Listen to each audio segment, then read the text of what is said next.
diri kita sendiri. Ada yang sifatnya pemarah, ada yang mengayom gitu kan.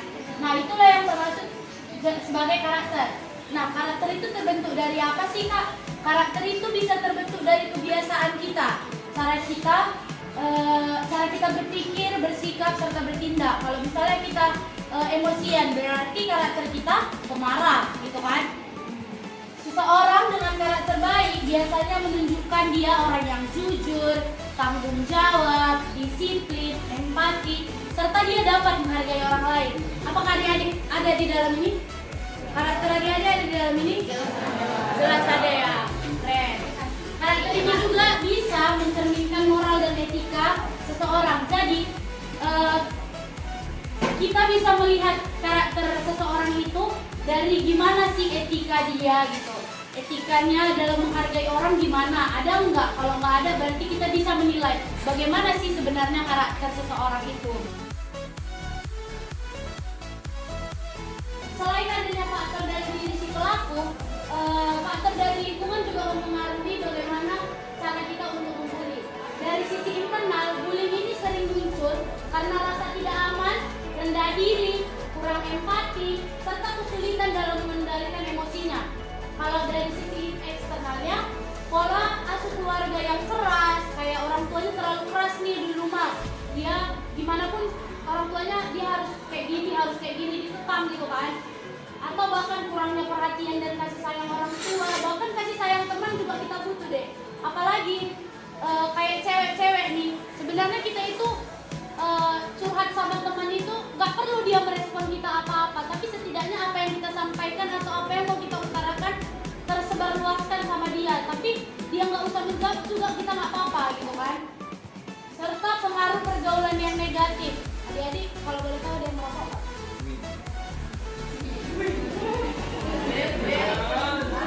Ada ya?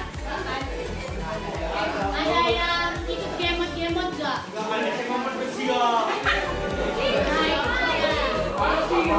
boleh ya, jangan sempat ikut pergaulan negatif atau bahkan pergaulan bebas. Rasa iri juga kan seseorang ataupun sekelompok orang secara berulang-ulang dengan tujuan menyakiti, merendahkan atau menguasai orang lain yang dianggap lemah.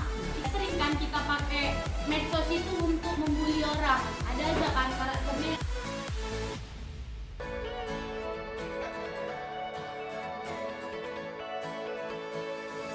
Ada yang tahu berita yang di Universitas Udayana nggak? Jadi karena tindakan yang kita tuh merasa lebih atau misalnya kita merasa kurang dari orang tersebut. Jadi kayak karena orang itu lebih dari kita terus kita iri jadinya berhubungan tersebut atau enggak merasa dia lebih dari kita. Ya benar. Berikan kita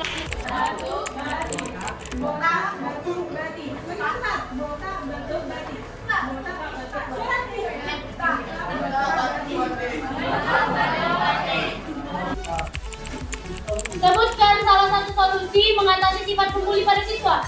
Ada nggak jelasin lagi? Namanya. Sebutkan nama. Solusi mengatasi sifat pembuli pada siswa. Kakak tadi ngejelasin. Menurut pandangan saya, menurut pandangan saya dan materi dari kakak yang diberikan,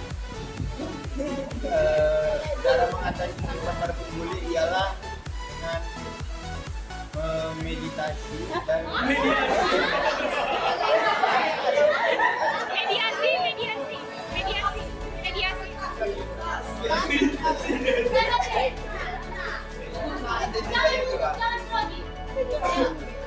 cara ini membimbing, memberikan petunjuk bagaimana pembulian itu tidak bagus melakukannya. Itulah kak. Sebutkan salah satu penerapan sikap empati yang bisa dilakukan siswa di sekolah. Sikap empati tadi kan sudah disebutkan sama kawannya. Nah, ini penerapannya. Perkenalkan, nama saya Analia Brenda Cantika Sunel. Saya akan menjawab pertanyaan dari Abang. Salah satu empati Penerapan penerapan empati.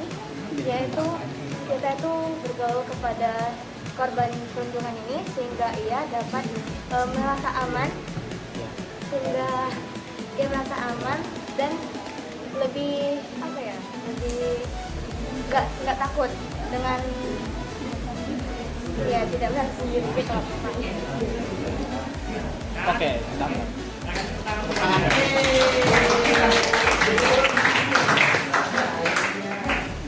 nah, salah satu cara untuk penerapan empati di sekolah itu misal kalau pasti si korban bullying itu sudah merasa terbantu karena kita mau mendengarkan, ngasih solusi. Nah, itu aja sih.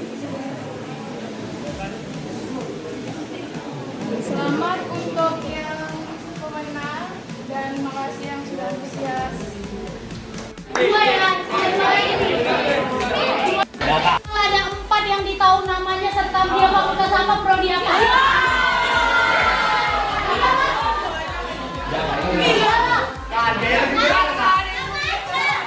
Hadiahnya lebih besar.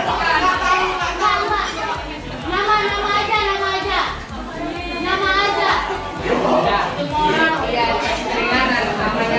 Namanya aja, nggak usah fakultas prodi, karena itu terakhir aja. Nggak tahu juga.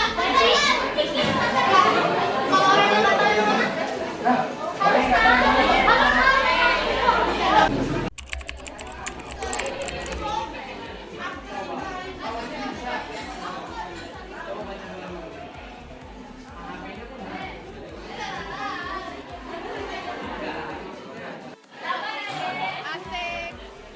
Ada tem-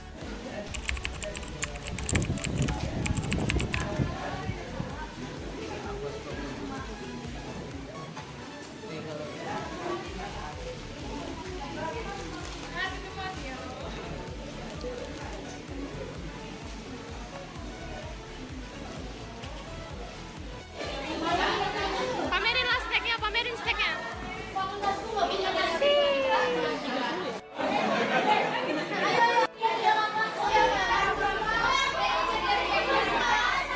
Ayo deh.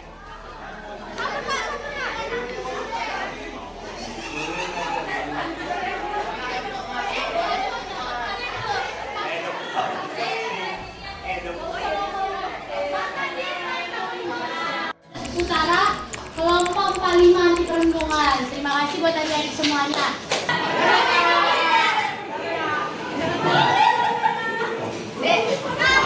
Bye-bye lah, say hi lah bye-bye-nya. Ayo, bye-bye.